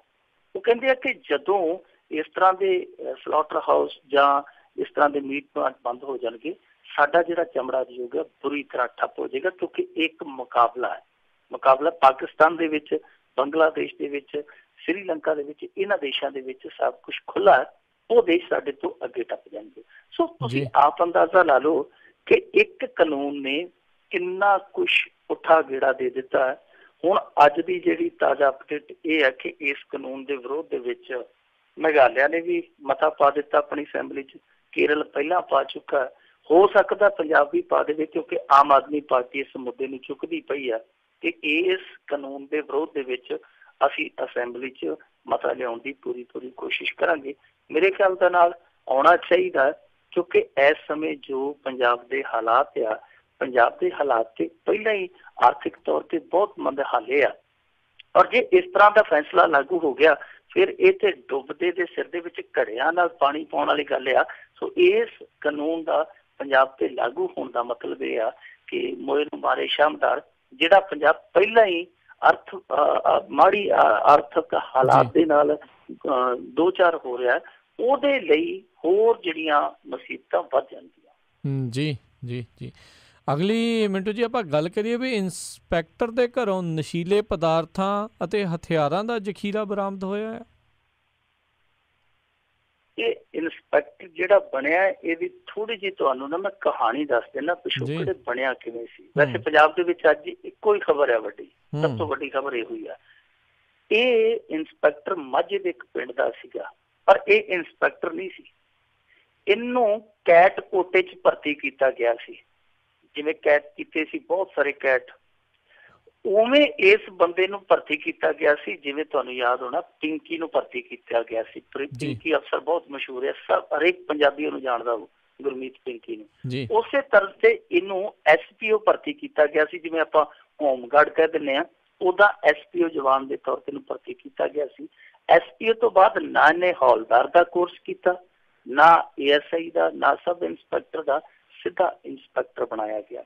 ਕਿਵੇਂ ਬਣਿਆ ਹੋਊਗਾ ਤੁਸੀਂ ਆਪ ਹੀ ਅੰਦਾਜ਼ਾ ਲਾ ਲਓ, ਕੈਟ ਕੋਟੇ ਚੋਂ ਕਿਵੇਂ ਇੰਸਪੈਕਟਰ ਬਣ ਗਿਆ। ਫਿਰ ਜਿਹੜਾ ਬੰਦਾ ਇਸ ਤਰ੍ਹਾਂ ਦੀਆਂ ਤਰੱਕੀਆਂ ਲੈ ਕੇ ਗਿਆ ਉਹ ਉਸੇ ਦੌਰ ਦੇ ਵਿੱਚ ਹੀ ਜਿਉਂਦਾ ਹੈ ਜਿਸ ਦੌਰ ਦੇ ਵਿੱਚ ਉਹਨੂੰ ਤਰੱਕੀਆਂ ਮਿਲੀਆਂ ਨੇ। ਫਿਰ ਇਹ ਮਾਝਾ ਛੱਡ ਆਇਆ, ਮਾਝਾ ਛੱਡ ਕੇ ਦੁਆਬੇ 'ਚ ਸੈਟਲਡ ਹੋ ਗਿਆ, ਉੱਥੇ ਹੀ ਰਿਹਾਇਸ਼ ਕਰ ਲਈ। ਉੱਥੇ ਫਿਰ ਇਹਨੇ ਚਮਦੀਆਂ ਚਲਾਈਆਂ। ਇਹੋ ਜਿਹੇ ਜਿਹੜੇ ਅਫਸਰ ਸੀ ਉਹਨਾਂ ਤੋਂ ਵੱਡੇ ਅਫਸਰ ਵੀ ਡਰਦੇ ਸੀ ਕਿ ਇਹਨਾਂ ਲੋਕਾਂ ਦੀ ਪਹੁੰਚ ਹੈ ਜਿਹੜੀ ਉਹ ਉੱਤੋਂ ਤੱਕ ਆ। ਇਹ ਫਿਰ ਸਿੱਕਾ ਚਲਾਉਂਦਾ ਰਿਹਾ। ਜਿਹੜਾ ਸੁੱਖਾ ਕਾਲਮਾ ਕਤਲ ਕਰ ਦਿੱਤਾ ਸੀ ਵਿੱਕੀ ਗੌਂਡਰ ਹੋਰਾਂ ਨੇ, ਸੁੱਖਾ ਕਾਲਮਾ ਨੂੰ ਵੀ ਇਹਨੇ ਇੱਕ ਵਾਰੀ ਫੜ ਲਿਆ ਸੀ। ਸੁੱਖਾ ਕਾਲਮਾ ਨੂੰ ਜਦੋਂ ਇਹਨੇ ਫੜ ਲਿਆ ਸੀ ਉਹ ਭੱਜ ਗਿਆ ਸੀ ਤੇ ਮੁੜ ਕੇ ਉਹਨੇ ਸਹੁੰ ਖਾ ਲਈ ਸੀ। ਉਹਨੇ ਆਖਿਆ ਕਿ ਮੈਂ ਇਹਨੂੰ ਮਾਰਨਾ ਹੀ ਮਾਰਨਾ। ਉਸ ਤੋਂ ਬਾਅਦ ਇਹਦੀ ਸਿਕਿਉਰਿਟੀ ਬਹੁਤ ਟਾਈਟ ਕਰ ਦਿੱਤੀ ਗਈ ਸੀ। ਇਹ ਜ਼ਿਆਦਾਤਰ ਕਰਤਾਰਪੁਰ, ਜਲੰਧਰ, ਫਗਵਾੜਾ ਇਹਨਾਂ ਇਲਾਕਿਆਂ 'ਚ ਰਿਹਾ। ਅੱਜ ਕੱਲ੍ਹ CI ਸਟਾਫ ਦੇ ਵਿੱਚ ਲੱਗਾ ਸੀਗਾ। ਇਹਦੇ ਘਰ ਅੱਜ ਜਦੋਂ ਛਾਪਾਮਾਰੀ ਹੋਈ ਆ ਤੇ ਜਿਹੜਾ ਜ਼ਖੀਰਾ ਨਿਕਲਿਆ, ਜਿੱਦਾਂ ਤੁਸੀਂ ਕਿਹਾ ਹਥਿਆਰਾਂ ਤੇ ਨਸ਼ੇ ਦਾ ਜ਼ਖੀਰਾ, ਉਹਨੂੰ ਵੇਖ ਕੇ ਸੁਣ ਕੇ ਸਾਰੇ ਦੰਗ ਰਹਿ ਗਏ। ਇਹਦੇ ਘਰੋਂ 4 ਕਿਲੋ ਤੇ ਹੈਰੋਇਨ ਫੜੀ ਗਈ ਆ, 3 ਕਿਲੋ ਸਮੈਕ, 1 ਕਿਲੋ ਪਾਊਡਰ ਹਾਲੇ ਉਹਦਾ ਪਤਾ ਨਹੀਂ ਲੱਗਦਾ ਪਿਆ ਉਹ ਕਿਹੜਾ ਚਿੱਟਾ, ਕਾਲਾ, ਨੀਲਾ, ਪੀਲਾ, ਉੱਥੇ ਲੈਬੋਰਟਰੀ ਦੱਸੂਗੀ ਹੁਣ, ਪਰ 1 ਕਿਲੋ ਉਹ ਵੱਖਰਾ ਸਿੰਥੈਟਿਕ ਡਰੱਗ ਆ। ਦੂਜੇ ਪਾਸੇ ਇਹਦੇ ਕੋਲੋਂ ਇੱਕ 32 ਬੋਰ ਦਾ ਰਿਵਾਲਵਰ ਬਰਾਮਦ ਹੋਇਆ, 3550 ਜਿਹੜੇ ਇੰਗਲਿਸ਼ ਪਾਉਂਡ ਹੁੰਦੇ ਆ ਉਹ ਬਰਾਮਦ ਹੋਏ ਆ, 50 ਲੱਖ ਦੀ ਜਿਹੜੀ ਭਾਰਤੀ ਕਰੰਸੀ ਬਰਾਮਦ ਹੋਈ ਆ, ਇੱਕ ਵਿਦੇਸ਼ੀ ਪਿਸਟਲ ਇਹਦੇ ਕੋਲੋਂ ਬਰਾਮਦ ਹੋਇਆ, 385 ਕਾਰਤੂਸ ਬਰਾਮਦ ਹੋਏ ਆ। ਇਸ ਤੋਂ ਇਲਾਵਾ ਰਾਜਕਰਨਵੀਰ ਜੀ AK-47 ਰਾਈਫਲ ਇਹਦੇ ਘਰੋਂ ਬਰਾਮਦ ਹੋਈ ਆ। AK-47 ਰਾਈਫਲ ਇਹੋ ਜਿਹੀ ਰਾਈਫਲ ਆ ਜਿਹਨੂੰ ਤੁਸੀਂ ਲਾਇਸੈਂਸ ਤੇ ਨਹੀਂ ਚਾੜ ਸਕਦੇ, ਕੋਈ ਵੀ ਬੰਦਾ ਲਾਇਸੈਂਸ ਤੇ ਨਹੀਂ ਚਾੜ ਸਕਦਾ। ਇਹਦਾ ਮਤਲਬ ਕਿ ਨਜਾਇਜ਼ ਰੱਖੀ ਸੀ, ਔਰ ਪਤਾ ਨਹੀਂ ਕਦੋਂ ਤੋਂ ਰੱਖੀ ਸੀਗੀ, ਕਿਹਦੇ ਤੋਂ ਲੈ ਕੇ ਰੱਖੀ ਹੈ, ਜਾਂ ਕਿਸੇ ਨੂੰ ਤੋੜ ਕੇ ਉਹਦੀ ਆਪ ਜਮ੍ਹਾਂ ਕਰਕੇ ਰੱਖੀ ਹੈ। ਇਹ ਤੇ ਹੁਣ ਸਮਾਂ ਦੱਸੇਗਾ ਜਦੋਂ ਇਨਵੈਸਟੀਗੇਸ਼ਨ ਹੋਏਗੀ। ਪਰ ਦੇਰ ਸ਼ਾਮ ਤੱਕ ਇਹ ਵੀ ਖਬਰ ਆ ਗਈ ਕਿ ਇਹਦਾ ਇੱਕ ਗਨਮੈਨ ਸੀ, ਅੰਗਰੇਜ਼ ਹੁਣ ਪਤਾ ਨਹੀਂ ਕਿਹੜੀ ਅੰਗਰੇਜ਼ੀ ਬੋਲਦਾ ਸੀ, ਉਸ ਅੰਗਰੇਜ਼ ਨੂੰ ਵੀ ਗ੍ਰਿਫਤਾਰ ਕਰ ਲਿਆ ਗਿਆ, ਉਹਦੇ ਤੋਂ ਵੀ ਪੁੱਛ ਪੜਤਾਲ ਜਾਰੀ ਹੈ। ਸੋ ਇੰਨਾ ਸਮਾਨ ਮਿਲਣਾ ਇਹ ਰਾਜਕਰਨਵੀਰ ਸਿੰਘ ਜੀ ਇੱਕ ਸੰਕੇਤ ਆ ਕਿ ਇੱਥੇ ਪੰਜਾਬ ਦੇ ਵਿੱਚ ਨਾ ਸਿਰਫ ਡਰੱਗ ਡੀਲਰਾਂ ਦੇ, ਸਮਗਲਰਾਂ ਦੇ ਉੱਤੇ ਛਤਰੀ ਸਿਆਸਤਦਾਨਾਂ ਦੀ ਸੀ, ਬਲਕਿ ਬਹੁਤ ਵੱਡਾ ਇੱਕ ਨੈਕਸਸ ਪੁਲਿਸ ਵਾਲਿਆਂ ਦਾ ਵੀ ਇਹਨਾਂ ਦੇ ਨਾਲ ਸੀ। ਗੱਠਜੋੜ ਸੀਗਾ, ਐਸਾ ਗੱਠਜੋੜ ਸੀਗਾ ਜਿਹਦੇ ਵਿੱਚ ਤ੍ਰਿਆਕਲ ਧਿਰ ਵੀ ਸੀ, ਯਾਨੀ ਜਿਹੜੀ ਅਦ੍ਰਿਸ਼ ਕਹਿ ਦਿੰਦੇ ਆਪਾਂ, ਇਨਵਿਜ਼ੀਬਲ ਜਿਹੜੀ ਧਿਰ ਸੀ ਉਹ ਸੀ ਸਿਆਸਤ ਦੀ। ਸੋ ਇਹਦੇ ਵਿੱਚ ਹੁਣ ਰਾਜਕਰਨਵੀਰ ਸਿੰਘ ਜੀ ਕੈਪਟਨ ਸਰਕਾਰ ਨੂੰ ਸਮਝਣਾ ਪਵੇਗਾ। ਵੈਸੇ ਮੈਂ ਕਹੂੰਗਾ ਕਿ ਜਿਹੜੀ ਇਹਨਾਂ ਨੇ ਨਸ਼ੇ ਦੇ ਵਿਰੁੱਧ ਮੁਹਿੰਮ ਵਿੱਢੀ ਹੈ ਨਾ, ਇਹਦੀ ਪਲੇਠੀ ਕਾਮਯਾਬੀ ਆ। ਅੱਗੇ ਜੋ ਤੁਰੇ ਫਿਰਦੇ ਸੀ ਨਾ ਐਵੇਂ ਜੰਗਲਾਂ 'ਚ ਭਟਕਦੇ, ਜਿੱਦਾਂ ਉਹ ਸਾਧੂ ਸੰਤ ਹੁੰਦੇ ਜੰਗਲਾਂ 'ਚ ਭਟਕਦੇ ਫਿਰਦੇ ਆ, ਤੇ ਗਿਆਨ ਕਿਤੇ ਕਿਸੇ ਬੜੇ ਵਿਰਲੇ ਜਿਹੇ ਟਾਈਮ ਮਿਲਦਾ ਜਾ ਕੇ। ਸੋ ਇਹਨਾਂ ਦੀ ਜਿਹੜੀ ਸਫਲਤਾ ਕਾਫੀ ਦਿਨਾਂ ਬਾਅਦ ਆਈ ਹੈ। ਪਹਿਲੀ ਵੱਡੀ ਸਫਲਤਾ ਕਹਿ ਸਕਦੇ ਹਾਂ। ਇਸ ਕਹਾਣੀ ਦੇ ਵਿੱਚ ਕੋਈ ਟਵਿਸਟ ਨਾ ਆ ਜੇ, ਕਿਉਂਕਿ ਪੁਲਿਸ ਦੀਆਂ ਕਹਾਣੀਆਂ ਤੁਹਾਨੂੰ ਪਤਾ ਇਹੋ ਜਿਹੀਆਂ ਹੁੰਦੀਆਂ, ਕਈ ਵਾਰ ਇੱਧਰ ਉੱਧਰ ਮੁੜ ਜਾਂਦੀਆਂ। ਜੇ ਇਹ ਕਹਾਣੀ ਬਿਲਕੁਲ ਇਨ ਪਿੰਨ, ਜਿਵੇਂ ਅੱਜ STF ਦੇ ਮੁਖੀ ਹਰਪ੍ਰੀਤ ਸਿੰਘ ਸਿੱਧੂ ਨੇ ਪ੍ਰੈਸ ਕਾਨਫਰੰਸ ਕਰਕੇ ਜਾਣੀ ਹੈ, ਜੇ ਇਨ ਬਿਨ ਹੂ ਐਸੀ ਹੈ ਤੇ ਫਿਰ ਇਹਨੂੰ ਮੰਨਿਆ ਜਾ ਸਕਦਾ ਕਿ ਕੈਪਟਨ ਅਮਰਿੰਦਰ ਸਿੰਘ ਦੀ ਵੱਡੀ ਸਫਲਤਾ ਹੈ। ਪਰ ਇਹ ਮੁਕਾਮ ਨਹੀਂ ਹੈ, ਇਹ ਆਗਾਜ਼ ਆ। ਇਸ ਨੂੰ ਮੁਕਾਮ ਤੱਕ ਲਿਜਾਣਾ, ਅੰਜਾਮ ਤੱਕ ਲਿਜਾਣਾ ਕੈਪਟਨ ਸਰਕਾਰ ਲਈ ਬਹੁਤ ਮੁਸ਼ਕਿਲ ਆ। ਪਰ ਇਹਦੇ ਲਈ ਇੱਕ ਰਸਤਾ ਖੁੱਲ ਗਿਆ। ਉਹ ਰਸਤਾ ਕੀ ਆ? ਰਾਜਕਰਨਵੀਰ ਸਿੰਘ ਜੀ ਬਹੁਤੇ ਡਰੱਗ ਡੀਲਰ ਜਾਂ ਜਿਹੜੇ ਸਮਗਲਰ ਆ, ਉਹਨਾਂ ਦੀ ਜਿਹੜੀ ਛਤਰੀ ਬਣਦੇ ਆ, ਢਾਲ ਬਣਦੇ ਆ, ਉਹ ਬਣਦੇ ਆ ਥਾਣੇਦਾਰ, ਇੰਸਪੈਕਟਰ ਰੈਂਕ ਤੱਕ ਦੇ, ਜਾਂ ਵੱਧ ਤੋਂ ਵੱਧ ਵਿਰਲਾ ਕੋਈ DSP, ਕੋਈ ਟਾਵਾਂ SSP। ਸੋ ਇਹਨਾਂ ਨੂੰ ਪਛਾਣਨ ਲਈ ਕਿ ਕਿਹੜਾ ਬੰਦਾ ਰਲਿਆ ਹੇਠਲੇ ਪੱਧਰ ਤੇ, ਕਿਹੜਾ ਬੰਦਾ ਆਸ਼ੀਰਵਾਦ ਦੇ ਕੇ, ਥਾਪੜਾ ਦੇ ਕੇ ਕੰਮ ਕਰਵਾਉਂਦਾ, ਉਹਦੇ ਲਈ ਆਪਣਾ ਸੂਈਆ ਤੰਤਰ ਇਹਨਾਂ ਨੂੰ ਛੱਡ ਦੇਣਾ ਚਾਹੀਦਾ। ਇੱਕ ਥਾਣਾ ਜਿਹੜੇ ਕਿ ਮੇਰੇ ਖਿਆਲ ਦੇ ਨਾਲ 300 ਤੋਂ ਘੱਟ ਥਾਣੇ ਆ ਪੂਰੇ ਪੰਜਾਬ ਦੇ ਵਿੱਚ, 280-85 ਆ, 280-85 ਥਾਣਿਆਂ 'ਚ ਇੱਕ ਬੰਦਾ ਵੀ ਛੱਡ ਦੇਣਾ ਆਪਦਾ ਸੂਈਆ, ਕਿ ਝੱਟ ਪਤਾ ਲੱਗ ਜੂ ਕਿ ਥਾਣੇ ਦੇ ਮਤਹਿਤ ਪੈਂਦੇ ਇਸ ਪਿੰਡ ਦੇ ਫਲਾਣੇ ਡਰੱਗ ਡੀਲਰ ਨਾਲ ਸਾਡੇ ਸਾਹਿਬ ਦੀ ਪੂਰੀ ਬਣਦੀ ਹੈ। ਜੀ ਜੀ ਬਿਲਕੁਲ। ਅਤੇ ਅਜੇ ਵਾਕਿਆ ਹੀ ਮਿੰਟੂ ਜੀ ਪਤਾ ਨਹੀਂ ਵੀ ਇਸ ਕਹਾਣੀ ਦੇ ਵਿੱਚ ਕਿਹੜਾ ਟਵਿਸਟ ਆ ਜਾਣਾ, ਜਾਂ ਇਹਦੇ ਕੋਲ ਕਿਹੜੀ ਗਿੱਦੜ ਸਿੰਘੀ ਸੀ ਵੀ ਜਿਹੜੀ ਉਹ ਨਾ ਕੱਢ ਦਿੰਦਾ ਬਾਹਰ ਵੀ ਉਹ ਤੋਂ ਪਹਿਲੋਂ ਹੀ ਇਹਨੂੰ ਕਾਬੂ ਕਰ ਲਿਆ ਆ। ਅਗਲੀ ਮਿੰਟੂ ਜੀ ਆਪਾਂ ਗੱਲ ਕਰੀਏ ਵੀ ਅਕਾਲੀ ਦਲ ਭਾਜਪਾ ਦੇ ਧਰਨਿਆਂ 'ਚ ਸ਼੍ਰੋਮਣੀ ਕਮੇਟੀ ਹਿੱਸੇਦਾਰ ਬਣੇਗੀ।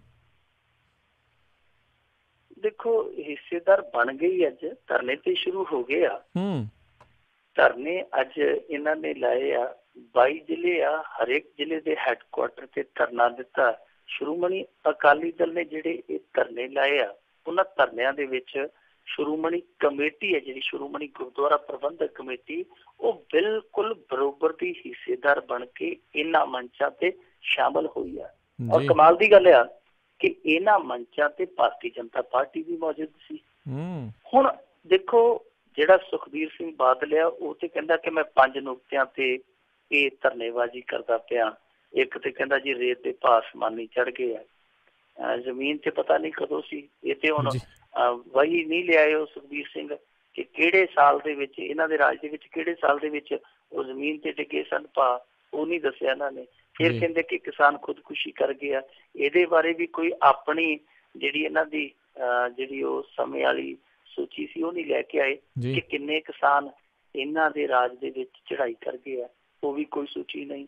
ਇਸ ਤੋਂ ਇਲਾਵਾ ਇਹ ਕਹਿੰਦੇ ਆ ਜੀ ਕਿ ਜਿਹੜੇ ਕਿਸਾਨਾਂ ਦੇ ਨਾਲ ਵਾਅਦੇ ਕੀਤੇ ਗਏ ਸਨ, ਸਰਕਾਰ 3 ਮਹੀਨੇ ਹੋ ਗਏ ਆ ਉਹਨਾਂ ਵਾਅਦਿਆਂ ਤੋਂ ਭੱਜਦੀ ਪਈ।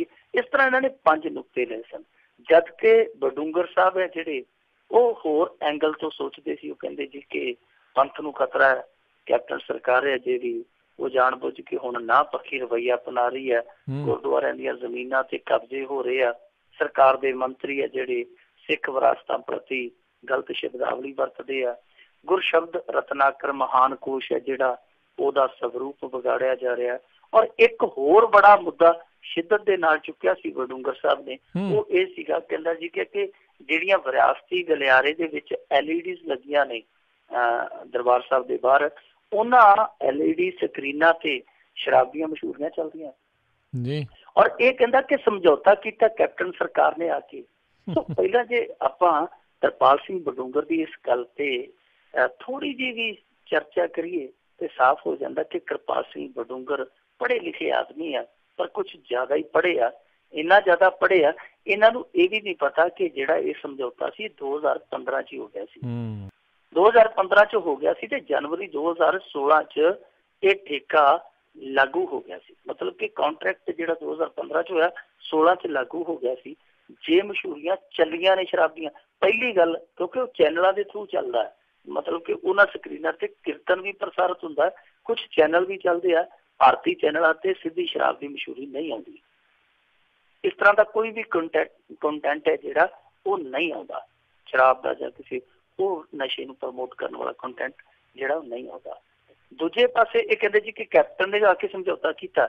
ਜਦੋਂ ਅੱਜ ਇੱਕ ਚੈਨਲ ਨੇ ਜਿਹੜਾ ਕਿ ਉਸ ਸਕਰੀਨ ਤੇ ਕਦੇ ਕਦੇ ਪ੍ਰਸਾਰਿਤ ਹੁੰਦਾ, ਉਹਨੇ ਜਦੋਂ ਡਾਕੂਮੈਂਟਸ ਲੈ ਆਂਦੇ ਤੇ ਬਡੂੰਗਰ ਸਾਹਿਬ ਜਿਹੜੇ ਆ ਉਹ ਨਾਲ ਦੀ ਨਾਲ ਰਾਗ ਬਦਲ ਕੇ ਕਹਿੰਦੇ ਜੀ ਕਿ ਇੱਥੇ ਹੁਣ ਜਿਹੜਾ ਜਾਂਦਾ ਕ੍ਰੈਡਿਟ ਸੁਖਬੀਰ ਸਿੰਘ ਬਾਦਲ ਨੂੰ ਜਾਂਦਾ, ਪਰ ਇਹਨਾਂ ਨੇ ਕੰਟੈਂਟ ਬਦਲ ਦਿੱਤਾ ਮਸ਼ਹੂਰੀਆਂ ਦਾ। ਪਹਿਲਾਂ ਨਹੀਂ ਸੀ ਚੱਲਦੀਆਂ, ਹੁਣ ਚੱਲਦੀਆਂ। ਪਹਿਲਾਂ ਕਹਿੰਦਾ ਕਿ ਸਮਝੌਤਾ ਹੀ ਕੈਪਟਨ ਨੇ ਕੀਤਾ, ਹੁਣ ਕਹਿੰਦਾ ਜੀ ਇਹਨਾਂ ਨੇ ਕੰਟੈਂਟ ਬਦਲ ਦਿੱਤਾ। ਯਾਨੀ ਪਹਿਲਾਂ ਵਿੱਚ ਮਸ਼ਹੂਰੀਆਂ ਨਹੀਂ ਸੀ, ਹੁਣ ਮਸ਼ਹੂਰੀਆਂ ਪਾ ਲਈਆਂ। ਪਰ ਇਹ ਨਹੀਂ ਦੱਸਦੇ ਕਿ ਉਹ ਸਾਰਾ ਕੁਛ ਕੀਤਾ ਕਰਾਇਆ ਤੇ ਉਸ ਕੰਪਨੀ ਦਾ ਜਿਨ੍ਹਾਂ ਨੂੰ ਇਹ ਠੇਕਾ ਦੇ ਕੇ ਗਏ ਸਨ।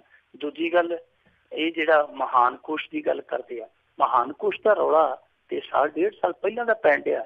ਪਰ ਬਡੂੰਗਰ ਸਾਹਿਬ ਨੂੰ ਇਹ ਵੀ ਨਹੀਂ ਪਤਾ ਕਿ ਇਹ ਮਸਲਾ ਹਾਈ ਕੋਰਟ ਦੇ ਵਿੱਚ ਗਿਆ ਹੋਇਆ। ਹਾਈ ਕੋਰਟ ਦੇ ਵਿੱਚ ਇਹਨਾਂ ਦੀ ਖਿੱਚਾਤੂ ਹੋ ਚੁੱਕੀ ਹੈ ਭਾਸ਼ਾ ਵਿਭਾਗ ਵਾਲਿਆਂ ਦੀ, ਕਿਉਂਕਿ ਇਹਨਾਂ ਨੇ ਜਿਹੜੇ 3 ਬੰਦੇ ਬਿਠਾਏ ਸਨ ਟਰਾਂਸਲੇਸ਼ਨ ਵਾਸਤੇ, ਉਹ ਬੰਦੇ ਇੰਨੇ ਜ਼ਿਆਦਾ ਬਦਬਖਤ ਨਿਕਲੇ ਕਿ ਉਹਨਾਂ ਨੇ ਅਰਥਾਂ ਦੇ ਅਨਰਥ ਕਰ ਦਿੱਤੇ। ਹਾਈ ਕੋਰਟ ਦੇ ਵਿੱਚ ਮਸਲਾ, ਉਹਦੇ ਤੇ ਵੀ ਬਡੂੰਗਰ ਸਾਹਿਬ ਬਿਲਕੁਲ ਨਿਰੋਲ ਝੂਠ ਬੋਲੀ ਜਾਂਦੇ ਆ, ਸਿੱਧਾ ਸੁਧਾ ਝੂਠ ਬੋਲੀ ਜਾਂਦੇ ਆ। ਪਰ ਇਹ ਸਿਆਸਤ ਆ, ਇੱਥੇ ਖੇਡ ਹੀ ਸਾਰੀ ਝੂਠ ਦੀ ਆ। ਪਰ ਕਿਰਪਾਲ ਸਿੰਘ ਬਡੂੰਗਰ ਨੇ ਇੱਕ ਚੀਜ਼ ਸਾਬਤ ਵੀ ਕਰ ਦਿੱਤੀ ਹੈ ਕਿ ਸੁਖਬੀਰ ਸਿੰਘ ਬਾਦਲ ਸੱਚਾ ਸੀ। ਉਹ ਕਹਿੰਦਾ ਸੀ ਕਿ ਅਸੀਂ ਕਮੇਟੀ ਦੇ ਮਾਮਲਿਆਂ 'ਚ ਦਖਲਅੰਦਾਜ਼ੀ ਨਹੀਂ ਕਰਦੇ।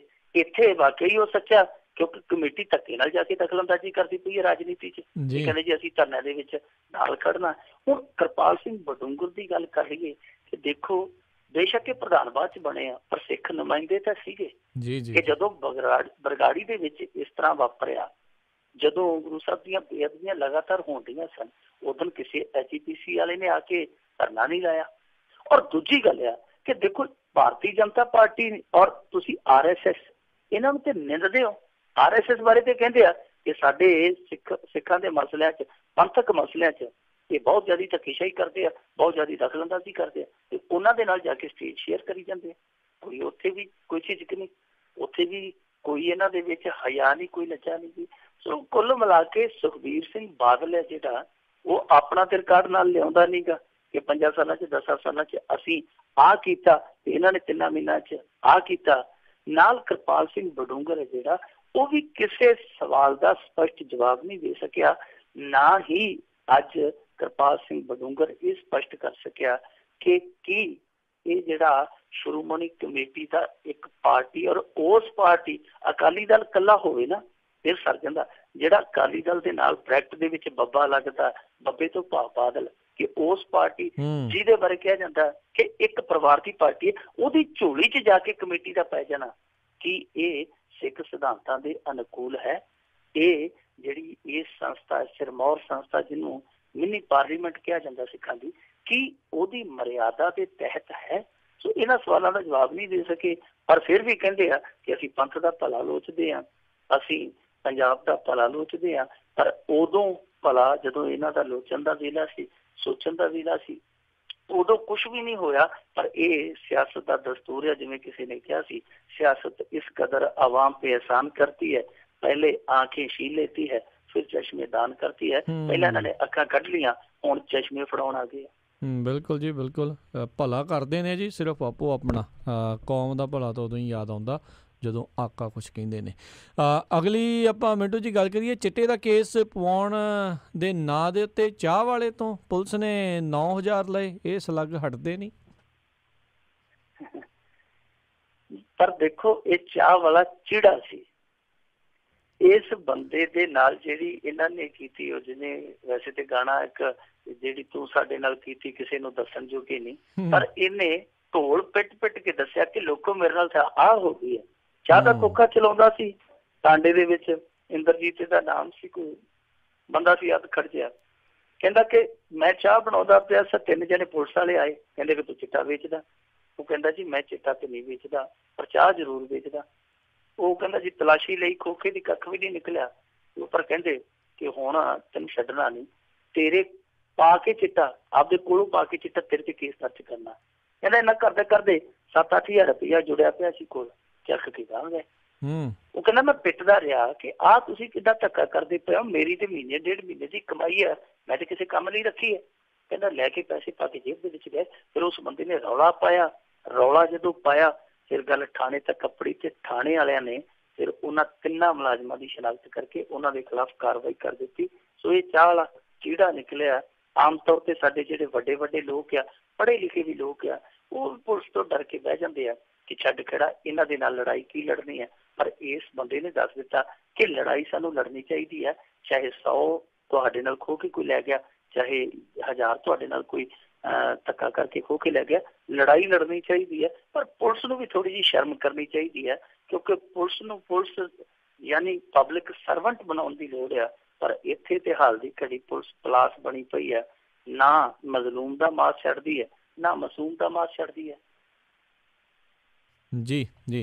ਅਤੇ ਮਿੰਟੂ ਜੀ, ਜੇ ਜਾਂਦੇ ਜਾਂਦੇ ਆਪਾਂ ਗੱਲ ਕਰ ਲਈਏ ਵੀ ਭਾਗੀ ਬਾਂਦਰ ਪਿੰਡ ਦੇ ਪੀੜਤ ਆਪੋ ਆਪਣੇ ਸਟੈਂਡ 'ਤੇ ਅੜੇ ਨੇ, ਅਤੇ ਉੱਧਰ ਲੇਡੀ ਕਾਂਸਟੇਬਲ ਦਾ ਸੰਸਕਾਰ ਹੋ ਗਿਆ ਜੀ। ਭਾਗੀ ਬਾਂਦਰ ਪਿੰਡ ਵਾਲੇ ਆ ਜਿਹੜੇ, ਉਹ ਇਸ ਗੱਲ ਤੇ ਅੜੇ ਆ ਕਿ ਜਿਹੜੇ 13 ਬੰਦੇ ਪਰਚੇ 'ਚ ਨਾਮਜ਼ਦ ਕੀਤੇ ਆ, ਜੇ ਉਹਨਾਂ ਦੀ ਗ੍ਰਿਫਤਾਰੀ ਹੋਈ ਤੇ ਅਸੀਂ ਆਪਣਾ ਕੋਈ ਨਾ ਕੋਈ ਹੋਰ ਰਸਤਾ ਕੱਢ ਕੇ ਸੰਘਰਸ਼ ਕਰਾਂਗੇ। ਉਹਨਾਂ ਇਸ ਲੜਾਈ ਲਈ ਪੈਸੇ ਦਾ ਵੀ ਇੰਤਜ਼ਾਮ ਕਰ ਲਿਆ। ਵਾਸ਼ ਕਹਿ ਦਿੰਦੇ ਇੱਧਰ ਮਾਲਵੇ 'ਚ, ਤੇ ਜਾਂ ਪੂਰੇ ਪੰਜਾਬ ਦੇ ਵਿੱਚ ਇੱਕ ਕਾਮਨ ਸ਼ਬਦ ਵਰਤਿਆ ਜਾਂਦਾ, ਉਗਰਾਹੀ।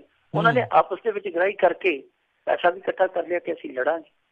ਹੁਣ ਦੂਜੇ ਪਾਸੇ ਜਿਹੜੇ ਪੀੜਤ ਜਿਹੜਾ ਉਹ ਮੁੰਡਾ ਮਾਰਿਆ ਵੱਢ ਕੇ, ਉਹਦਾ ਜਿਹੜਾ ਟੱਬਰ ਟੀਰਾ, ਉਹ ਕਹਿੰਦੇ ਆ ਕਿ ਜੇ ਤੁਸੀਂ ਇਸ ਮੁੰਡੇ ਦੇ ਭੋਗ ਤੋਂ ਪਹਿਲਾਂ ਇਹ ਜਿਹੜੇ 13 ਬੰਦੇ ਨਾਮਜ਼ਦ ਕੀਤੇ, ਗ੍ਰਿਫਤਾਰ ਨਾ ਕੀਤੇ, ਤੇ ਅਸੀਂ ਮਰਾਂਗੇ।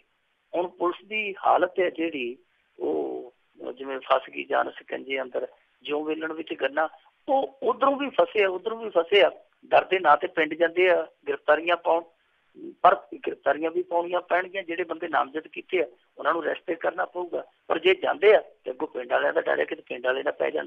ਪਰ ਦੂਜੇ ਪਾਸੇ ਹੁਣ ਭੋਗ ਦੀ ਜਿਵੇਂ ਜਿਵੇਂ ਤਰੀਕ ਨੇੜੇ ਆਊਗੀ, ਇੱਧਰੋਂ ਵੀ ਖਤਰਾ ਰਹਿਣਾ ਕਿ ਕੋਈ ਇੱਧਰੋਂ ਜੀ ਇਹਨਾਂ ਦਾ ਉਹ ਆਪਦਾ ਨੁਕਸਾਨ ਨਾ ਕਰ ਲਵੇ। ਸੋ ਦੋਵੇਂ ਪਾਸੇ ਪੁਲਿਸ ਫਸੀ ਹੈ।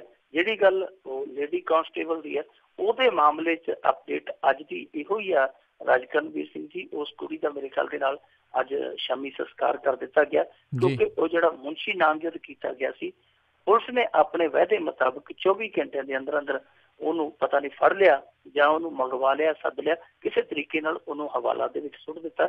ਸੋ ਇਸ ਕੁੜੀ ਦਾ ਸੰਸਕਾਰ ਤੇ ਹੋ ਜਾਏਗਾ, ਪਰ ਕੀ ਇਸ ਤਰ੍ਹਾਂ ਦੀ ਨੌਬਤ ਅੱਗੇ ਨਹੀਂ ਆਏਗੀ, ਇਸ ਗੱਲ ਦਾ ਹਾਲੇ ਕੋਈ ਵੀ ਬੰਦਾ ਯਕੀਨ ਨਹੀਂ ਦਿਵਾ ਸਕਦਾ। ਜੀ ਜੀ ਬਿਲਕੁਲ। ਅਤੇ ਮਿੰਟੂ ਜੀ ਬਹੁਤ ਬਹੁਤ ਤੁਹਾਡਾ ਧੰਨਵਾਦ ਕਰਦੇ ਹਾਂ, ਤੁਸੀਂ ਸਾਡੇ ਨਾਲ ਜੁੜੇ, ਇਹਨਾਂ ਖਬਰਾਂ ਬਾਰੇ ਸਾਨੂੰ ਵਿਸਥਾਰ 'ਚ ਜਾਣਕਾਰੀਆਂ ਦਿੱਤੀਆਂ। ਅਗਲੀ ਵਾਰ ਤੱਕ ਲਈ ਤੁਹਾਡਾ ਬਹੁਤ ਬਹੁਤ ਧੰਨਵਾਦ, ਬੜੀ ਮਿਹਰਬਾਨੀ। ਸਤਿ ਸ਼੍ਰੀ ਅਕਾਲ। ਸਤਿ ਸ਼੍ਰੀ ਅਕਾਲ। ਅਤੇ ਸਰੋਤਿਓ, ਇੱਥੇ ਸਾਡਾ ਅੱਜ ਦਾ ਪ੍ਰੋਗਰਾਮ ਖਬਰ 'ਤੇ ਨਜ਼ਰ ਉਹ ਵੀ ਹੁਣ ਸਮਾਪਤ ਹੈ। ਹੁਣ ਮੈਨੂੰ ਰਾਜਕਰਨਵੀਰ ਸਿੰਘ ਨੂੰ ਇਜਾਜ਼ਤ ਦਿਓ। ਮੇਰੇ ਵੱਲੋਂ ਵੀ ਤੁਹਾਨੂੰ ਸਾਰਿਆਂ ਨੂੰ ਬਹੁਤ ਪਿਆਰ ਸਤਿਕਾਰ ਸਹਿਤ ਦੋਨੋਂ ਅੱਜ ਜੋੜ ਕੇ ਨਿੱਘੀ ਜਿਹੀ ਸਤਿ ਸ਼੍ਰੀ ਅਕਾਲ। ਜਿਉਂਦੇ ਵਸਦੇ ਰਹੋ, ਹੱਸਦੇ ਖੇਡਦੇ ਰਹੋ ਅਤੇ ਸੁਣਦੇ ਰਹੋ ਜੀ ਪੰਜਾਬੀ ਰੇਡੀਓ USA। ਅਤੇ